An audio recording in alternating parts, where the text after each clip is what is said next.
由大爱电视所监制的《鉴真大和尚》3D 动画，即将在5月份就要在全台湾上映了。那么，既然强调的是3D， 所以不管是场景啦、人物在视觉上都是极尽精致之可能。但是您或许不知道，在现在最后阶段的后制呢，正在进行的是混音工程，而在混音的过程当中呢，也是极尽精致之能事。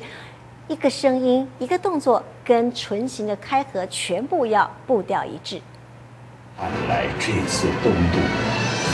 仍然不能一帆风顺。看着影片，听着杜比规格的声音，鉴真大师动画电影目前正在进行混音阶段。这边他有做一个木头拉扯，可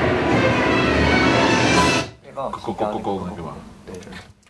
这是位在中影公司的杜比录音室，室内空间相当于一个小型电影院，而且有前、中、后、左右各5个喇叭，可以送出相当于电影院规模的音质，而且是经过杜比英国原厂的认证。因为在这样的环境中制作出的音乐音效，才能够确保影片在电影院上映时拥有身临其境的音响效果。它是所有整个电影最后的一个步骤，它把当你画面都弄好了，影像也都弄好了，可是你最后声音，比方说音乐、音效跟对白这3个，你要怎么去把它的平衡做到好，然后让观众会觉得这个东西是真的。一个动作，一个声音，尤其人物讲话时，声音与肢体动作的协调，以及在各种情境下所需要的音效和音乐，都要恰到好处。扮演鉴真大师声音的王大川学佛20年，可是面对一代大师，尽管必须以声音演出，但是还是要兼顾大师威仪。我不再有你这个弟子，就是在速度方面，就是不疾不徐。鉴真大师，他是一位有正量的人，所以你要去学他那种内涵，去揣摩它的内涵，这是一件比较辛苦的工作。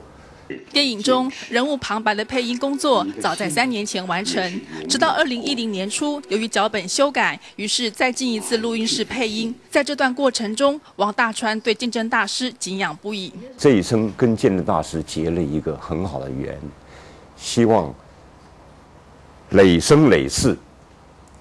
都能够以鉴真大师为师，做我们的榜样。从前期的配音到后制的混音，各领域的专业人员都用心制作，学习鉴真大师东渡传法的毅力与勇气。大爱新闻陈佩颖、张俊伟台北采访报道。